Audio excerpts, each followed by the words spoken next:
아침 햇살이 낡은 셔츠의 깃을 따뜻하게 간지럽혔다.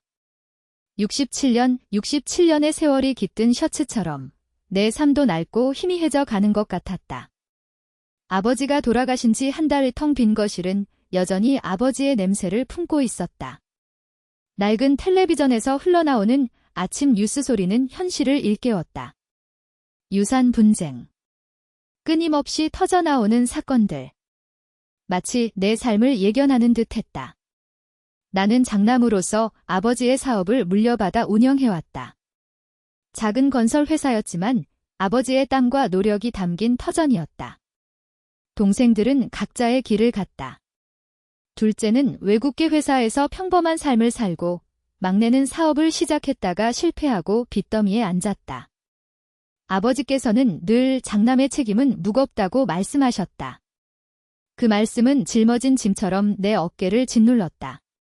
아버지의 유언장은 예상대로였다. 장남인 나에게 주요 자산과 사업을 상속하고 나머지 재산은 동생들에게 균등하게 분배한다는 내용. 공정해 보였다. 하지만 막내 동생, 민우의 눈빛은 달랐다. 날카롭고 탐욕스러웠다. 그는 아버지의 마지막 날까지 병 옆을 지켰다고 자랑했지만 나는 그의 눈빛에서 진심을 읽을 수 없었다. 어머니는 슬픔에 잠겨 제대로 말 한마디 잇지 못했다. 하지만 민우는 어머니께 끊임없이 속삭였다. 마치 어머니의 귀에 꿀을 흘리는 듯했다. 나는 그 광경을 지켜보며 불안감을 느꼈다. 어머니의 마음을 흔들고 있다는 직감. 형, 아버지께서 남기신 유산은 우리 가족의 미래를 위한 자산이에요. 형이 잘 관리해야 해요. 둘째 동생, 창수가 조심스럽게 말했다. 창수는 늘 중재자 역할을 해왔다. 그는 아버지의 유언장을 존중하고 형제 간의 화합을 원했다. 하지만 민우는 창수의 말을 묵살했다. 형, 유산은 공평하게 나눠야 해요. 아버지께서 그런 마음이셨을 거예요. 민우의 목소리는 날카로웠다. 그의 눈빛은 굳건했다. 나는 아무 말도 할 수 없었다. 억울함과 분노가 목구멍을 막았다. 나는 아버지의 명복을 빌며 다시 거실을 둘러봤다. 아버지의 사진이 벽에 걸려 있었다. 아버지의 미소는 따뜻하고 부드러웠다. 나는 아버지의 미소에 위안을 받으려 했지만 마음은 무거웠다. 유산 분쟁의 그림자가 가족을 덮고 있었다. 변호사의 사무실은 낯설고 차가웠다. 흰 벽과 짙은 가구는 긴장감을 더했다. 나는 아버지의 유언장을 다시 한번 확인했다. 꼼꼼하게 작성된 유언장은 아버지의 의중을 명확하게 드러냈다. 하지만 민우는 유언장의 내용에 불복할 태세였다. 유언장은 아버지의 의사를 반영해야 합니다. 아버지께서 막내 동생에게 더 많은 도움을 주셨을 거라고 생각합니다. 민우는 변호사에게 뻔뻔하게 말했다. 변호사는 민우의 말을 듣고 잠시 망설였다. 그는 아버지의 유언장을 다시 한번 살펴봤다. 유언장은 명확하게 작성되었습니다. 아버지의 의사를 존중하는 것이 상속인들의 의무입니다. 변호사의 목소리는 단호했다. 하지만 민우는 물러서지 않았다. 그는 어머니에게 압력을 넣기 시작했다. 어머니, 유언장은 아버지의 잘못된 판단입니다. 어머니께서 진실을 말씀하셔야 합니다. 민우의 목소리는 날카로웠다. 어머니는 민우의 압박에 시달렸다. 나는 어머니의 고통을 지켜보며 답답함을 느꼈다. 민우야, 그만해라. 아버지께서 유언장을 작성하신 데에는 분명한 이유가 있을 거야. 창수가 민우에게 말했다. 창수의 목소리는 간절했다. 하지만 민우는 창수의 말을 듣지 않았다. 그는 자신의 목적을 달성하기 위해 수단과 방법을 가리지 않았다. 나는 변호사에게 말했다. 변호사님, 민우가 유언장의 내용에 불복할 경우 법적 대응을 할 수밖에 없습니다. 나의 목소리는 떨렸지만 단호했다. 나는 가족을 지키기 위해 싸울 각오가 되어 있었다. 어머니는 민우의 압박에 굴복하기 시작했다. 그녀는 민우에게 아버지와의 추억을 털어놓으며 유언장의 내용에 대한 의문을 제기했다. 어머니의 말은 민우에게 힘이 되었다. 나는 어머니를 찾아가 설득하려 했지만 소용없었다. 어머니는 이미 민우에게 세뇌당한 듯 했다. 어머니, 민우의 말을 믿지 마십시오. 유언장은 아버지의 진정한 의사입니다. 나의 목소리는 간절했다. 하지만 어머니는 나를 외면했다. 나는 이제 민우의 말을 믿어야 해. 민우만이 나를 이해해 줄 수 있어? 어머니의 눈물은 섞여 있었다. 슬픔과 죄책감, 그리고 민우에 대한 의존. 나는 어머니의 모습을 보며 가슴이 찢어지는 듯 했다. 둘째 동생, 창수는 나에게 말했다. 형, 어머니를 너무 자책하지 마십시오. 민우가 어머니를 이용하고 있는 겁니다. 창수의 목소리는 안타까웠다. 나는 창수의 위로에 감사했지만 무력감을 느꼈다. 나는 가족을 지키지 못하는 무능한 장남이라는 죄책감에 시달렸다. 나는 아버지의 묘를 찾아갔다. 낡은 묘비는 아버지의 삶을 증거하고 있었다. 나는 묘비 앞에서 눈을 감고 아버지와의 추억을 떠올렸다. 아버지의 따뜻한 미소, 아버지의 격려, 아버지의 헌신. 나는 아버지께 기도했다. 아버지, 제가 잘못했습니다. 제가 더 강해야 했는데, 제가 더 잘해야 했는데. 법정에서의 첫 공판. 법정은 긴장감으로 가득 차 있었다. 민우는 변호사를 통해 유언장의 효력 정지를 요구했다. 그는 아버지와 어머니의 관계를 왜곡하여 유언장이 작성될 당시 아버지의 정신 상태가 온전하지 않았다는 주장을 펼쳤다. 나는 변호사를 통해 아버지의 정신 상태가 건강했으며 유언장은 아버지의 명확한 의사에 따른 것이라고 반박했다. 법정은 팽팽한 긴장감이 감돌았다. 어머니는 법정에서 민우의 주장에 동조하는 듯 했다. 그녀는 눈물을 글썽이며 아버지와의 추억을 이야기했다. 어머니의 말은 민우에게 유리하게 작용했다. 창수는 어머니를 위로하며 민우의 주장이 사실과 다르다고 증언하려 했지만 민우는 창수의 증언을 가로막았다. 창수 씨, 지금 무슨 말씀을 하려는 겁니까? 당신은 아버지와의 관계가 돈독하지 않았잖아요. 민우의 말은 창수를 당황하게 만들었다. 창수는 아무 말도 할 수 없었다. 나는 민우의 뻔뻔함에 분노했지만 감정을 드러낼 수 없었다. 재판장은 잠시 침묵했다. 그는 유언장의 효력 정지 여부에 대한 판결을 유보하고 추가적인 증거를 제출할 시간을 주겠다고 말했다. 법정이 어수선한 가운데 나는 변호사에게 말했다. 변호사님, 더 강력한 증거를 확보해야 합니다. 민우의 주장을 반박할 수 있는 확실한 증거를 찾아야 합니다. 나는 아버지의 사업 관련 자료를 다시 한번 검토했다. 아버지의 일기장, 사업계약서, 은행 거래 내역. 나는 아버지의 삶을 되짚어보며 잃어버린 퍼즐 조각을 찾으려 애썼다.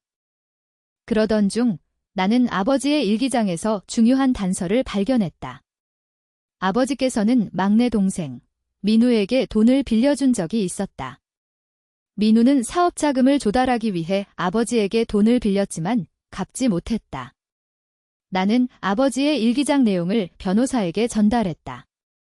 변호사는 민우의 재정 상태를 조사하기로 했다. 며칠 후 변호사는 충격적인 사실을 알려왔다. 민우는 도박빚에 시달리고 있었고 사업은 이미 실패한 상태였다. 그는 유산을 상속받아 빚을 갚고 다시 사업을 시작하려 했던 것이다. 나는 민우의 진짜 의도를 알게 되자 분노를 느꼈다. 그는 가족을 속이고 아버지의 유언장을 조작하려 했던 것이다. 나는 민우를 용서할 수 없었다. 나는 변호사에게 말했다. 변호사님, 민우의 범죄 혐의를 밝혀내십시오. 그는 법의 심판을 받아야 합니다. 나는 민우에게 직접 찾아가 진실을 묻기로 결심했다. 민우는 아버지의 유산을 독차지하려는 욕망에 눈이 멀어 있었다. 민우야, 내가 왜 이러는 거냐? 아버지께서는 너에게도 넉넉하게 유산을 남기셨잖아. 나의 목소리는 차분했지만 단호했다. 민우는 나를 비웃었다. 형, 너는 아직도 모르는구나. 돈은 권력을 가져다줘. 돈만 있으면 모든 것을 가질 수 있어? 민우의 눈빛은 광기에 젖어 있었다. 나는 민우의 모습을 보며 혐오감을 느꼈다. 내가 아버지께 끼친 상처는 너무나 깊다. 내 행동은 옳지 않다. 나의 목소리는 떨렸지만 굳건했다. 민우는 나를 무시하고 자리를 떠났다. 나는 민우의 뒷모습을 바라보며 한심함을 느꼈다. 그는 돈에 눈이 멀어 가족의 사랑을 잃을 것이다. 어머니는 여전히 민우의 말에 귀 기울이고 있었다. 나는 어머니에게 진실을 알리려 했지만 어머니는 내 말을 듣지 않았다. 어머니, 민우의 말을 믿지 마십시오. 그는 당신을 이용하고 있습니다. 나의 목소리는 간절했다. 하지만 어머니는 나를 외면했다. 나는 이제 민우의 말을 믿어야 해. 민우만이 나를 이해해 줄 수 있어? 어머니의 눈물은 더욱 짙어졌다. 나는 어머니의 고통을 지켜보며 슬픔에 잠겼다. 창수는 어머니를 위로하며 민우의 진실을 알리려 노력했다. 하지만 민우는 창수의 노력을 무력화시켰다. 그는 어머니에게 돈을 주고 창수에 대한 거짓 정보를 퍼뜨렸다. 나는 가족의 불화를 지켜보며 절망감을 느꼈다. 나는 가족을 지키지 못하는 무능한 장남이라는 죄책감에 시달렸다. 법정에서의 두 번째 공판.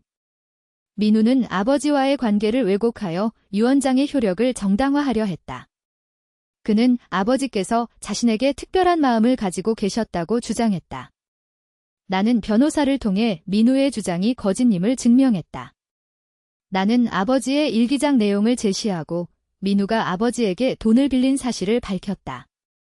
재판장은 민우의 주장을 받아들이지 않고 추가적인 증거를 제출할 시간을 주겠다고 말했다. 하지만 민우는 재판장의 판결에 불복하고 법정에서 소란을 피웠다. 그는 법정 경비들에게 욕설을 퍼붓고 재판장을 모욕했다. 나는 민우의 행동에 분노했지만 감정을 드러낼 수 없었다. 나는 냉정하게 민우의 행동을 지켜봤다. 민우의 범죄 혐의가 드러나자 그의 주변 사람들도 하나둘씩 떠나기 시작했다. 그의 사업 파트너, 그의 친구, 심지어 그의 연인까지. 민우는 점점 고립되어 갔다. 나는 민우의 모습을 보며 연민을 느꼈다. 그는 돈에 눈이 멀어 모든 것을 잃을 것이다. 어머니는 민우의 곤경을 걱정하며 나에게 말했다. 민우는 잘못된 길을 걸었지만 그래도 우리 아들 아니겠니? 너라도 민우를 용서해줘야지. 어머니의 눈물은 슬픔과 연민으로 가득 차 있었다. 나는 어머니의 말을 듣고 잠시 망설였다. 나는 민우를 용서하기로 결심했다. 나는 아버지의 가르침을 기억했다. 용서는 너를 자유롭게 한다. 나는 민우에게 연락하여 만남을 요청했다. 민우는 나의 연락에 놀랐지만 약속 장소로 나타났다. 우리는 낡은 카페에서 만났다. 민우는 초췌하고 지쳐 보였다. 그는 나를 보자마자 고개를 숙였다. 형, 미안해. 내가 잘못했어. 민우의 목소리는 떨렸다. 나는 민우의 모습을 보며 연민을 느꼈다. 민우야, 이제라도 정신 차려. 늦지 않았다. 나의 목소리는 따뜻했다. 민우는 나의 말을 듣고 눈물을 흘렸다. 형, 나는 돈에 눈이 멀었어.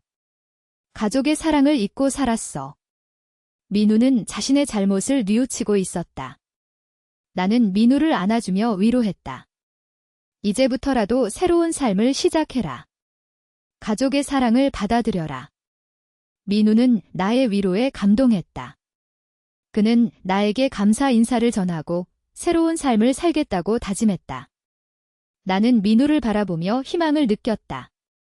그는 아버지의 가르침을 되새기고 새로운 삶을 살아갈 것이다. 나는 카페를 나와 집으로 돌아갔다. 낡은 셔츠의 깃을 만지며 나는 아버지와의 추억을 떠올렸다.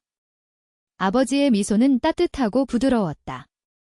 나는 아버지의 미소에 위안을 받았다. 유산 분쟁은 끝났지만 가족은 여전히 상처를 입고 있었다. 하지만 우리는 서로를 이해하고 새로운 균형을 찾을 것이다. 나는 아버지의 묘를 찾아갔다. 낡은 묘비 앞에서 나는 기도했다.